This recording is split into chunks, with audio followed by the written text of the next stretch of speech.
మన తండ్రి నా దేవుని నుండి ప్రభువైన యేసుక్రీస్తు నుండి కృపయు సమాధానములు మీకు కలుగునుగాక. ఆమేన్. దయచేసి కూర్చుందాం. దేవుని నామానికి మహిమ కలుగునుగాక. దేవునికి స్తోత్రం. హల్లెలూయా. దేవుని యొక్క ఉచితమైనటువంటి కృపను బట్టి మరి గడిచినటువంటి ఆదివారం నుండి ఈ ఆదివారం వరకు కూడా దేవుడు తన బలిష్టమైన రెక్కల క్రింద మనల్ని భద్రపరిచి ఆయన యొక్క నామాన్ని మహింపరచడానికి ఘనపరచడానికి దేవుడు మనకిచ్చినటువంటి ఈ మంచి సమయమును బట్టి అవకాశమును బట్టి ధన్యతను బట్టి మనమందరమును కూడా దేవునికి కృతజ్ఞతాస్తుతులు చెల్లించవలసిన వారమై ఉన్నామని తెలియచేస్తూ ముందుగా నన్ను ఇక్కడ నిలువబెట్టిన త్రియేక దేవునికి వందనాలు చెల్లిస్తూ కూడి వచ్చిన సంఘానికి పెద్దలకు సెక్రటరీ గారికి వందనాలు తెలియజేస్తా ఉన్నాను. ప్రియులారా, మరి ఈరోజు చదువుకున్నటువంటి లేఖన భాగమును బట్టి అనగా ఈ కింకగేసిమ ఆదివారం కొరకు ఏర్పాటు చేయబడిన పరిశుద్ధ లేఖనములను బట్టి ఏర్పాటు చేయబడిన లేక మనము ధ్యానించే అంశము ఏంటి అని అంటే దైవ ప్రేమే శాశ్వత ప్రేమ. దైవ ప్రేమే శాశ్వత ప్రేమ అనేటువంటి అంశమును గురించి దేవుని యొక్క వాక్యాన్ని మనము ధ్యానం చేసుకుందాం. ప్రియమైనటువంటి దేవుని బిడ్డలారా, ప్రేమ అనేటువంటి పదములో బహుబలీయమైనటువంటి గుణలక్షణములను మనము చూస్తూ ఉంటాం. ఆ ప్రేమను గురించినటువంటి విషయాల్ని, ప్రేమను గురించిన బహుబలీయమైనటువంటి ఆ గుణలక్షణములను విశదపరచాలి అని అంటే ఎంతైనా కష్టమై ప్రియ దేవుని బిడ్డలారా. ఎందుకంటే ప్రేమ అనగా ఖచ్చితముగా ఇదే అని చెప్పడానికి పదాలు చాలవు. ఒక్కొక్కరిది ఒక్కొక్క భావన ఉంటుంది ప్రేమను గురించి చెప్పుటలో. అన్నింటి భాష్యము, అన్నింటి యొక్క అర్థము ఏంటి అని అంటే ప్రేమయే. మానవుని జీవితంలో ఒక ప్రముఖ స్థానమును సంపాదించుకున్నది ఏంటి అని అంటే ప్రేమే. మనిషి జీవితంలో మానవులు చూపించేటువంటి ఈ ప్రేమలన్నీ ఒకలా ఉంటే దేవుడు చూపించేటువంటి ప్రేమ మరొకలా ఉంటుంది అనేటువంటి విషయాన్ని మీకు తెలియజేస్తా ఉన్నాను. Love is a small word అన్నారు, బట్ కంటైన్స్ ఆల్ అన్నారు. అంటే ప్రేమ అనేది చిన్న పదమే కానీ దానిని గురించినటువంటి భావము చాలా గొప్పది. అంటే గొప్ప భావము దానిలో దాగుంది అనేటువంటి విషయాన్ని తెలియచేస్తా ఉన్నారు ప్రియ దేవుని బిడ్డలారా. ప్రేమలో 4 రకాలు ఉన్నాయి. ప్రేమలో 4 రకాలు. ఇందాక మొదట్లో పిల్లలు ఒక కీర్తన చక్కటి పాటను పాడారు. ప్రేమ యేసుని ప్రేమ అది ఎవరు కొలువలేనిది. అన్నదమ్ముల మధ్య ఉన్న ప్రేమ కొంతకాలమే ఉంటుంది. భార్యాభర్తల మధ్య ఉన్న ప్రేమ కొంతకాలమే ఉంటుంది. తల్లి బిడ్డల మధ్య ఉన్నటువంటి ప్రేమ కొంతకాలమే ఉంటుంది. అయితే దేవుని ప్రేమ శాశ్వత కాలము ఉంటుంది అనేటువంటి అర్థముతో కూడినటువంటి చక్కటి పాటను వారు పాడారు ప్రియ దేవుని బిడ్డలారా. కనుక ప్రేమను 4 రకాలుగా విభజించారు. అందులో మొట్టమొదటిగా ప్రేమను ఏమన్నారు అని అంటే బైబిల్ స్కాలర్స్ ఏమన్నారు అని అంటే ఎరాస్ అన్నారు.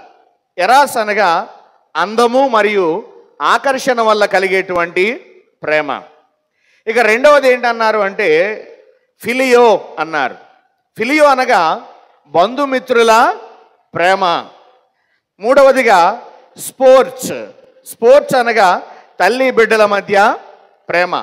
నాలుగవదిగా ఈ బైబిల్ స్కాలర్స్ చెప్పినటువంటి విషయం ఏంటి అని అంటే అగాపే అన్నారు దీన్ని.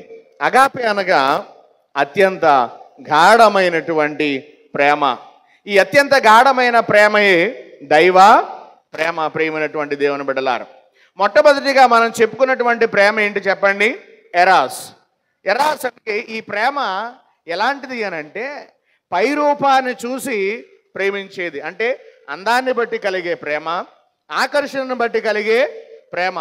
ఈ ప్రేమ కొంతకాలం మాత్రమే ఉంటుంది, తరువాత కనుమరుగైపోతుంది ఈ ఎరాస్ అనేటువంటి ప్రేమ ప్రియ దేవుని బిడ్డలారా.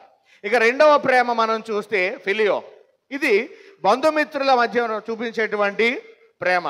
లోకములో ఒక సామెత ఉంటుంది, అదేంటి అని అంటే బెల్లం ఎక్కడుంటే చేమలు అక్కడ ఉంటాయి అన్నట్టు. డబ్బు ఎక్కడుంటే అర్థమవుతుందా, అక్కడే బంధువులు అనేవారు పోగుపడతారు. కొంతకాలానికి అది వారి దగ్గర లేకపోయేసరికి బంధువులు కూడా ఏం చేస్తారు, విడిచిపెట్టేస్తారు. అంటే దాని అర్థం ఏంటి అని అంటే, సంతోషం ఉన్నప్పుడు మాత్రం అందరూ ఉంటారు, శ్రమ సంభవించినప్పుడు, ఇబ్బంది వారికి కలిగినప్పుడు అందరూ కూడా ఏం చేస్తారు, విడిచిపెట్టి వెళ్ళిపోతూ ఉంటారు.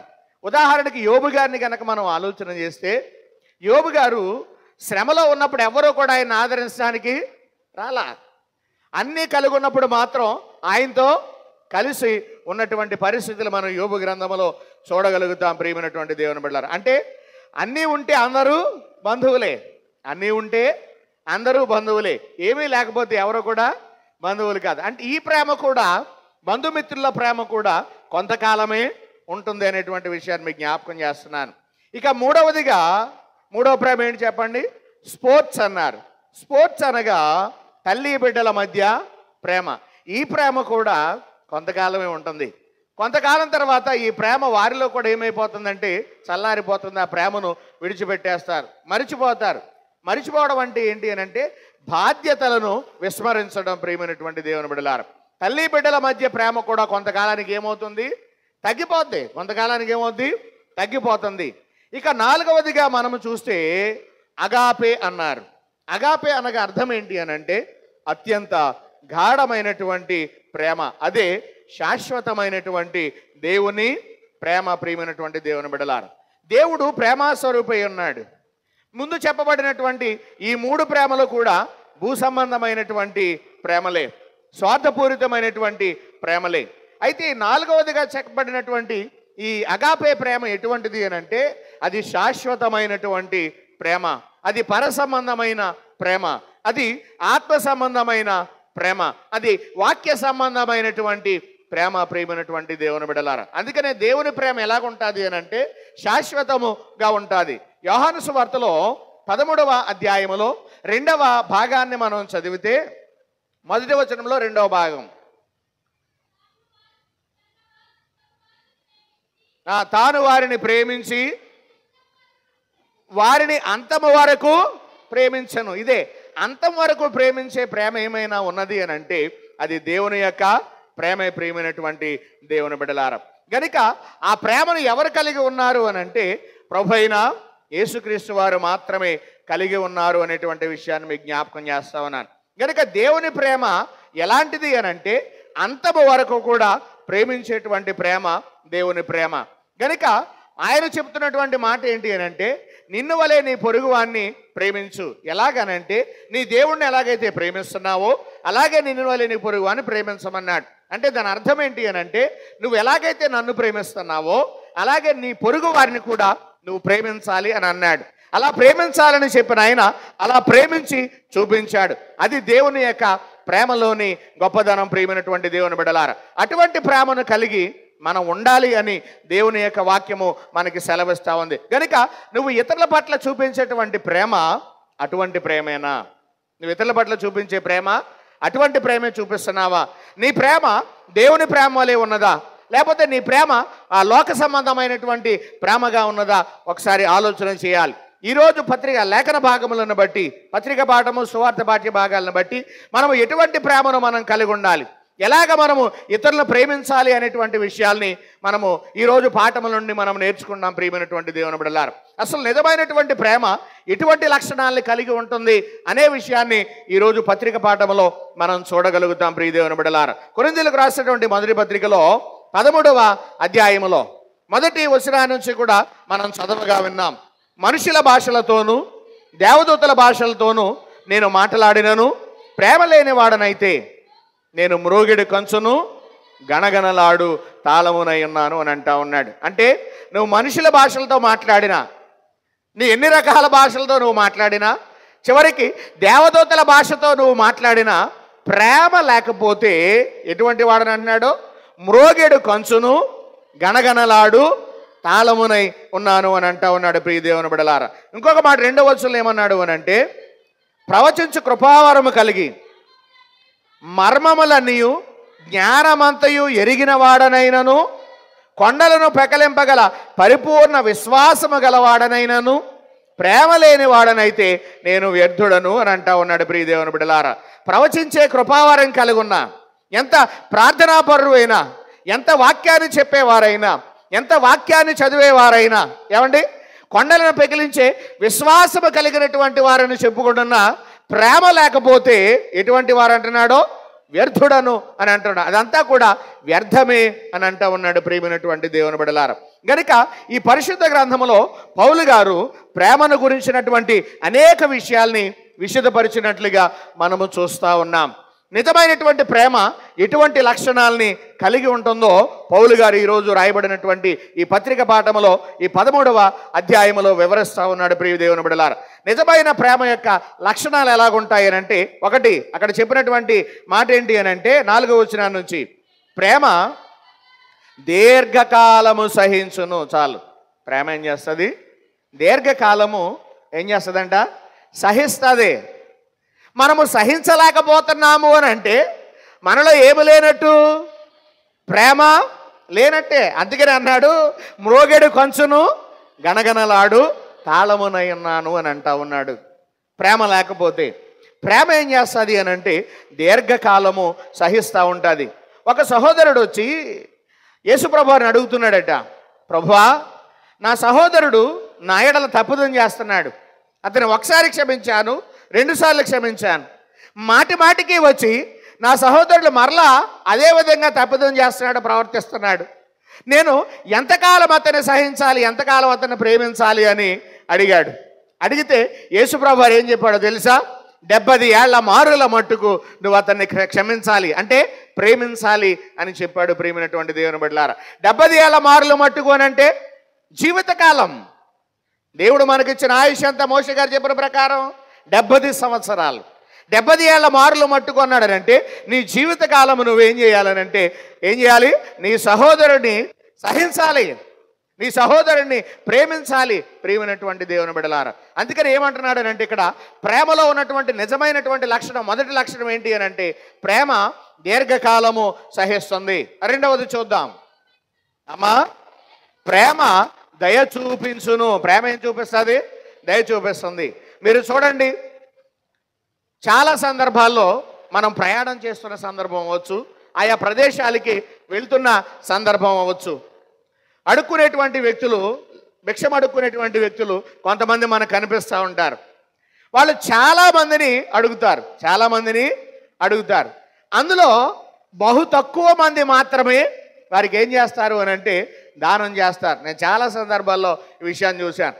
ఒక్కొక్కసారి పెద్ద పెద్ద కార్లు ఉన్నటువంటి ధనవంతులు ఉన్నారు, ఆస్తిపరులైనటువంటి వారి దగ్గరికి వెళ్ళి అడిగితే అసలు మాట కూడా మాట్లాడనటువంటి పరిస్థితిలో నేను చూస్తూ ఉన్నాను. అప్పుడు నేనేమంటాను తెలుసా? ఇలా రా అని నా దగ్గర ఉన్నది ఇచ్చి వాళ్ళు నీకేమీ పెట్టరు, నువ్వు అలాంటి వాళ్ళ దగ్గరికి వెళ్ళొద్దు. నువ్వు ఎవరైతే వారి మనస్సు ముఖం జాలిగలి కనపడుతుందో తెలుస్తుంది, అటువంటి వారి దగ్గరికి వీళ్ళు అడగమని నేను చెబుతూ ఉంటాను ప్రియ దేవుని బిడ్డలారా.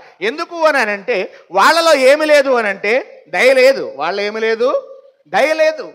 దయ లేదు అంటే దాని అర్థం ఏంటి? ప్రేమ లేదు. దయ లేదంటే దాని అర్థం ప్రేమ. ఏ ప్రేమ? పేదలను కటాక్షించే ప్రేమ, పేదలను ప్రేమించేటువంటి ప్రేమ, పేదలకు సహాయం చేసేటువంటి ప్రేమ, దయ వారిలో లేదు ప్రియమైనటువంటి దేవుని బిడ్డల. అయితే నిజమైన ప్రేమలో ఏముంటుంది అని అంటే దయ ఉంటుంది. నిజమైన ప్రేమలో ఏముంటుంది? దయ ఉంటుంది. అందుకని ప్రేమలో ఉన్నటువంటి రెండవ లక్షణం ఏంటంటే ప్రేమ ఏం చూపిస్తుంది? దయ చూపిస్తుంది. అప్పుడప్పుడు కొన్ని సందర్భాల్లో ఎవరైనా తప్పు చేసిన సందర్భాల్లో, చేయరాని పని చేసినటువంటి సందర్భాల్లో, వాళ్ళని శిక్షిస్తున్నటువంటి సందర్భాల్లో, లేకపోతే తిడుతున్న సందర్భాల్లో ఏమంటామంటే పోన్లేరా, ఈసారికి వదిలేయి, ఈసారికి దయ చూపించు అనేటువంటి మాటలో మనం మాట్లాడుతూ ఉంటాం. అంటే నిజమైన ప్రేమలో ఉండేటువంటి లక్షణం ఏంటి అని అంటే దయ. ప్రేమ ఏం చూపిస్తుంది? ఇతరుల ఎడల దయ చూపిస్తుంది ప్రియ దేవుని బిడ్డలారా. ఇక మూడవదిగా అంటాడు ప్రేమ మత్సరపడదు. ప్రేమ ఏం పడదు? మత్సరపడదు. ప్రియమైనటువంటి ప్రేమకి మత్సరం అనేటువంటి లక్షణము ఉండదు ప్రియమైనటువంటి దేవుని బిడ్డలారా. ఇక నాలుగవదిగా మనం చూస్తే ప్రేమ డంబముగా ప్రవర్తించదు. ప్రేమ ఎలా ప్రవర్తించదు? డంబముగా అనేటువంటి మాటను గురించి మీకు వివరించాల్సిన అవసరం లేదు, మీకే అర్థమవుతుంది. ప్రేమ డంబముగా ఏం చేయదటండి? ప్రవర్తించదు ప్రియమైనటువంటి దేవుని బిడ్డలారా. 5, ప్రేమ ఉప్పొంగదు అన్నాడు. ప్రేమ ఉప్పొంగదు, పొంగిపోదోకును. ప్రేమ ఉప్పొంగదు ప్రియ దేవుని బిడ్డలారా. 6వదిగా అన్నాడు ప్రేమ అమర్యాదగా నడవదు. ప్రేమ ఎలా నడవదు? అమర్యాదగా నడవదు. ఇతరుల ఎడల నువ్వు అమర్యాదగా ఉన్నావు అని అంటే, అమర్యాదపు మాటలు మాట్లాడుతున్నావు అని, మర్యాద లేకుండా ఉన్నావు అని అంటే దాని అర్థం ఏంటి అని అంటే నీలో ఏమి లేదు? ప్రేమ లేదు. నీలో ఏమి లేదు? ప్రేమ లేదు. ప్రేమ ఇతరుల ఎడల అమర్యాదగా నడుచుకోదు. ప్రియమైనటువంటి దేవుని బిడ్డలారా, ఒకసారి మనల్ని మనం పరిశీలన చేసుకుందాం. ఎన్ని సందర్భాలలో, ఎన్ని పరిస్థితులలో మనం ఇతరుల ఎడల అమర్యాదగా ప్రవర్తిస్తూ ఉన్నాం? పరిశీలన చేసుకోవాలి ఒకసారి. అయితే ప్రేమ ఉంటే, మనిషిలో దేవుని ప్రేమ ఉంటే, ఆ ప్రేమ ఇతరుల ఎడల ఎలాగ ఉండదు చెప్పండి? అమర్యాదగా ఉండదు. అంటే ఎలా ఉంటుంది? మర్యాద కలిగి ఉంటుంది. ప్రేమ ఉన్నవాడిలో ఏముంటుంది అని అంటే మర్యాద ఉంటుంది. ప్రేమ ఉన్నవాడిలో మర్యాద ఉంటుంది. ప్రియమైనటువంటి దేవుని బిడ్డలారా, ఇక 6వదిగా మనం చూస్తే, 7వదిగా ప్రేమ స్వప్రయోజనమును విచారించుకున్నదట. అంటే సొంత ప్రయోజనాన్ని ఏం చేసి చెప్పండి? విచారణ చేసుకోదు. అంటే దాని అర్థం ఏంటి?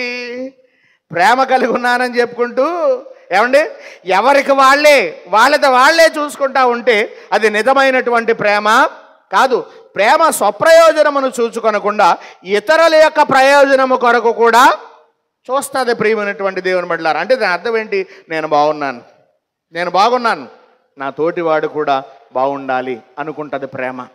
నా తోటివాడు కూడా బాగుండాలి. ఇలా ఎవరు అనుకోగలరనంటే ఎవరైతే ప్రేమ కలిగి ఉంటారో, ఎవరైతే దేవుని ప్రేమను కలిగి ఉంటారో, ఎవరైతే నిజమైన ప్రేమను కలిగి ఉంటారో వాళ్ళు ఏమనుకుంటారు చెప్పండి? ఏమనుకుంటారు?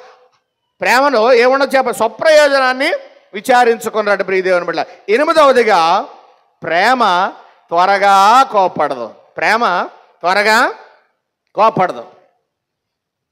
ఆటోమేటిక్గా కొన్ని సందర్భాల్లో మనకేమొస్తుంది అని అంటే కోపం అనేది వచ్చేస్తుంది. రాకుండా మాందం. అంటే ఏమంటారంటే ఉప్పు కారం మేము తింటలేదా, మా కోపం రాదా అని అంటూ ఉంటారు. అవునా? కనుక కోపం అనేది సహజంగానే వస్తుంది. అయితే కోపం అనేది మీరు ఆలోచన చేస్తే పగలా ఉండకూడదు. కోపం అనేది ఎలా ఉండకూడదు? పగలా ఉండకూడదు. ప్రియమైనటువంటి దేవుని బిడ్డలారా, కొంతమంది ఏం చేస్తారు అని అంటే కొన్ని సందర్భాలను బట్టి పగబట్టేస్తారు. కొన్ని సందర్భాలు ఏం చేస్తారో వాక్యమే చెబుతుంది. ఆమోసు గ్రంథం 5వ అధ్యాయం 10వ వచనంలో ఏమంటుంది అని అంటే, ఆమోసు గ్రంథం 5వ అధ్యాయం 10వ వచనం, అయితే గుమ్మములో నిలిచి బుద్ధి చెప్పువాని మీద జనులు ఏం చేస్తారో పగబట్టుదురు. వాక్యం చెబుతా ఉంది. కనుక దేవుని బిడ్డలకి అలా ఉండకూడదు. దేవుని బిడ్డలు ప్రేమ కలిగి ఉంటే ఆ ప్రేమ ఏం చేయదంట? త్వరగా కోపపడదు. ప్రియమైనటువంటి దేవుని బిడ్డలారా, ప్రేమ త్వరగా కోపపడదు. ఇంకా ప్రేమను గురించి చెబుతూ ఏమన్నాడనంటే 9వ మాట, ప్రేమ అపకారమును మనస్సులో ఉంచుకొనదు. ప్రేమ ఏం చేస్తుంది? అపకారమును మనసులో ఉంచుకొనదు. కొన్ని సందర్భాల్లో నేను తెలుసుకున్నటువంటి సందర్భాలు, చూసినటువంటి సందర్భాలు ఏంటి అని అంటే, కొన్ని సందర్భాలు ఇతరులకి మాటను బట్టో, చేతను బట్టో, క్రియను బట్టో ఏం చేస్తూ ఉంటారని అంటే మనస్పర్ధలు అనేవి వస్తూ ఉంటాయి. కొంతకాలానికి మరలా కలిసిపోయినట్టు ఉంటారు. కలిసిపోయారు అనుకుంటాం. కానీ ఒక టైం వచ్చిన సందర్భంలో ఏం చేస్తారని అంటే ఈడప్పుడు నాకు అలా చేశాడు, ఇప్పుడు ఇలాగా చేయాలి. ఏమండి ఏంటి? మీరు వస్తే ముందు కమిటీ వారిని సంప్రదించాలి, నాకు తెలియజేయాలి. ప్రేమ ఏం చేయదండి? ఏం చేయదు? అపకారమును మనస్సులో ఉంచుకొనదు. ప్రేమ ఏం చేస్తుంది? అపకారమును మనస్సులో ఉంచుకొనదు. ప్రియమైనటువంటి దేవుని బిడ్డలారా, గనుక అపకారం అనేది ఇంకా మన మనస్సులో ఉన్నది అని అంటే ఏం చేస్తాం? ఏం లేనట్టు, మనలో ప్రేమ లేనట్టే. ప్రియమైనటువంటి దేవుని బిడ్డలారా, ఇక 10వదిగా మనము చూస్తే దుర్నీతి విషయమై సంతోషపడక సత్యమునందు ప్రేమ ఏం చేస్తుంది అని అంటే సంతోషిస్తుంది. ప్రియమైనటువంటి దేవుని బిడ్డలారా, అంటే ప్రేమ దుర్నీతి విషయమై సంతోషించదు, సత్య విషయమై నిజమును బట్టి ప్రేమ ఏం చేస్తుంది అని అంటే సంతోషిస్తుంది. 11వది అంటాడు, అన్నిటికీ ప్రేమ తాళుకొనును. అన్నిటికీ ప్రేమ ఏం చేస్తుంది? తాళుకొనును. 12వదిగా అంటాడు ఏమనంటే ప్రేమ అన్నిటినీ కూడా నమ్ముతుంది. ప్రియమైనటువంటి దేవుని బిడ్డలారా, ప్రేమ అన్నిటినీ కూడా నమ్మును. ప్రియమైనటువంటి దేవుని బిడ్డలారా, ఇక 13వది ఏమంటాడు అంటే ప్రేమ అన్నిటినీ నిరీక్షించును. ప్రేమ అన్నిటినీ నిరీక్షించును. 14వ వచనంలో అంటాడు అన్నింటినీ ఓర్చుకొనును. అందుకని ప్రేమ దోషములన్నిటినీ కప్పును అని అన్నాడు. ప్రేమ అన్నింటినీ ఓర్చును. ఇక 15వ విషయంగా ఏమన్నాడు అని అంటే ప్రేమ శాశ్వత కాలముండును. పౌలు గారు ఈ 15 విషయాల్ని ప్రేమను గురించి చాలా చక్కగా తేటగా వర్ణించాడు. ప్రియమైనటువంటి దేవుని బిడ్డలారా, ఈ లక్షణములను మనం క్షుణ్ణంగా సవివరంగా ధ్యానించగలిగితే మనపై దేవునికి ఉన్నటువంటి ప్రేమ ఎలాంటిదో ఈ లక్షణములను బట్టి చూస్తే మనకు అర్థమవుతా ఉంది. ప్రియ దేవుని బిడ్డలారా, అంటే యేసు ప్రేమలో ఈ లక్షణాలన్నీ కూడా మెండుగా ఉన్నాయి, నిండారుగా ఉన్నాయి. కనుకనే మన కోసం తన ప్రాణం పెట్టడానికి యేసు ప్రభువారు ఇష్టపడ్డాడు. ప్రియ దేవుని బిడ్డలారా, యోహాను రాసిన మొదటి పత్రికలో 3వ అధ్యాయం 16వ వచనములో 3వ అధ్యాయం 16వ వచనం, ఆయన మన నిమిత్తము తన ప్రాణము పెట్టెను గనుక దీని వలన ప్రేమ ఎట్టిదని మనము తెలుసుకొనుచున్నాము అన్నాడు. అలాగే మనము కూడా సహోదరుల నిమిత్తము మన ప్రాణములను పెట్టబద్దులమై ఉన్నాము అని అంటా ఉన్నాడు. ప్రియమైనటువంటి దేవుని బిడ్డలారా, గనుక యేసుక్రీస్తు వారి యొక్క ప్రేమ ఎలాంటిది అని అంటే మన కోసం తన ప్రాణము పెట్టగలిగినంత ప్రేమ. ప్రియమైనటువంటి దేవుని బిడ్డలారా, ఇంకా యేసు ప్రభు వారి యొక్క ప్రేమ ఎలాంటిది, ఎటువంటి సందర్భాల్లో ఆయన మనపైన ప్రేమ చూపించాడు అని అంటే రోమీయులకు రాసిన పత్రికలో 5వ అధ్యాయం 8వ వచనాన్ని మనం చదివితే, దేవుడు మన ఎడల తన ప్రేమను వెల్లడిపరుచుచున్నాడు. ఎట్లనగా మనం ఇంకనూ పాపులమై ఉండగానే క్రీస్తు మన కొరకు చనిపోయెను. ఇటువంటి సమయంలో ప్రేమ చూపించాడు ఆయన. మనము పాపులుగా ఉన్నటువంటి సందర్భంలో మన ఎడల తన ప్రేమను ఆయన వెల్లడిపరిచాడు. ఎలాగా?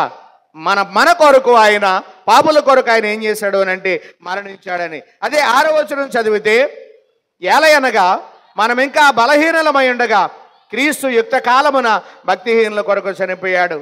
బలహీనుల ఎడల ఏమండి, భక్తిహీనుల ఎడల దేవుడు ఏం చేశారు చెప్పండి? ప్రేమను చూపించినట్లుగా మనము చూస్తూ ఉన్నాం.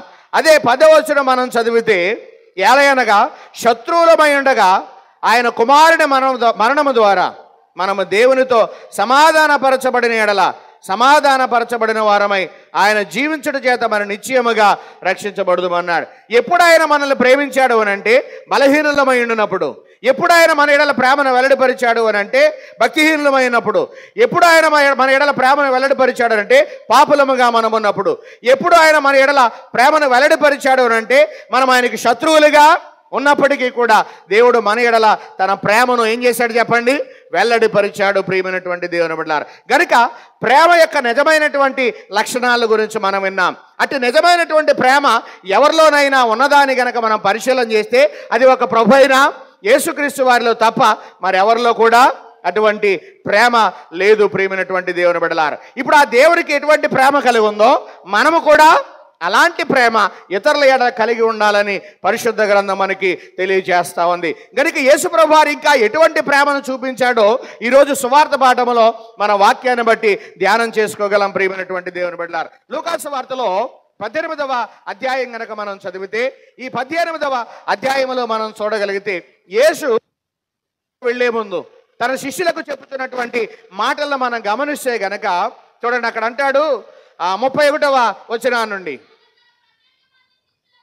ఆయన తన 12 మంది శిష్యులను పిలిచి, ఇదిగో యెరూషలేమునకు వెళ్ళుచున్నాము, మనుష్య కుమారుని గూర్చి ప్రవక్తల చేత వ్రాయబడిన మాటలన్నీ నెరవేర్చబడును. ఆయన అన్యజనులకు అప్పగింపబడును. ఆయనను అపహసించి అవమానపరిచి ఆయన మీద ఉమ్మి వేసి ఆయనను కొరడాలతో కొట్టి చంపుదురు. 3వ దినమున ఆయన మరలా లేచునని యేసుప్రభు వారు తన శిష్యులతో ఆ ప్రయాణంలో చెబుతున్నట్లుగా మనము చూస్తా ఉన్నాం. యేసుప్రభు యెరూషలేముకి ఎందుకు ప్రయాణం వెళ్తున్నాడని అంటే హింసింపబడి శ్రమ నొంది చనిపోవటకని తెలిసినా కూడా ప్రయాణానికి వెళ్ళడానికి యేసుప్రభు వారు సిద్ధపడినట్లుగా మనము చూస్తా ఉన్నాం. యేసు యొక్క యెరూషలేము ప్రయాణము ఆయన ప్రేమకు నిదర్శనమై ఉన్నది. ప్రియమైనటువంటి దేవుని బిడ్డలారా, పౌలు చెప్పుచున్నట్టుగా ప్రేమ అన్నిటికీ తాళుకొనును, అన్నిటినీ ఓర్చుకొనును అన్నటువంటి ఆ ప్రేమ ఎవరిలో ఉన్నది అని అంటే ఒక యేసు ప్రభు వారిలో ఉన్నది. ప్రియమైనటువంటి దేవుని బిడ్డలారా, లూకాసు వార్తలో 22వ అధ్యాయం 62 నుంచి 65 వరకు మనం చదవగలిగితే ఆయన ప్రేమను గురించి కొన్ని విషయాలు మనం తెలుసుకోవచ్చు. అదే లూకాసు వార్త 18వ అధ్యాయం 32వ వచనం చూస్తే, ముఖంపై ఉమ్మి వేసిన అపహసించిన, హేళన చేసిన, దూషించిన, నిందించిన, సహించినటువంటి ప్రేమ యేసు ప్రేమలో మాత్రం మనము చూడగలుగుతాం. ప్రియ దేవుని బిడ్డలారా, స్వప్రయోజనమును చూసుకొనే ప్రేమ ఏమైనా ఉన్నది అని అంటే అది ప్రభువైన యేసుక్రీస్తు వారి యొక్క ప్రేమే. ప్రియమైనటువంటి దేవుని బిడ్డలారా, ఇప్పుడు ఆయన హింసించబట్టానికి వెళ్తున్నా, ఏమండి, అభయసించబట్టానికి వెళ్తున్నా, మరణానికి చేరువవుతాడని తెలిసి కూడా వెళ్తున్నటువంటి సందర్భంలో ఆయన ఆ త్రోవ ప్రక్కన కూర్చున్నటువంటి గుడ్డివారి మీద ప్రేమను చూపించడం మాత్రం మానలేదు. ఆ యెరూషలేము ఆ పట్టణాన్ని ఆ మార్గానికి వెళ్తా ఉన్న సందర్భంలో ఆ ప్రయాణంలో త్రోవ ప్రక్కన ఒక గుడ్డివాడు ఏం చేస్తా ఉన్నాడు? భిక్షమాడుకుంటా ఉన్నాడు. ఆ గుడ్డివాడు యేసుప్రభు ఆ మార్గం వస్తాడని తెలుసుకున్న తర్వాత ఏం చేశాడు? దావీదు కుమారుడా నన్ను దాటిపోకయా, నజరేతు వాడా నన్ను విడచిపోకయా, దావీదు కుమారుడా నన్ను దాటిపోకయా, నజరేతు వాడా నన్ను విడచిపోకయా, నీవు తప్ప నాకి లోకంలో ఎవరున్నారయా, నీవు తప్ప నాలో ఎవరికి తోటి లేదయా, నీవు తప్ప నాకి లోకంలో ఎవరున్నారయా, నీవు తప్ప నాలో ఎవరికి తోటి లేదయా.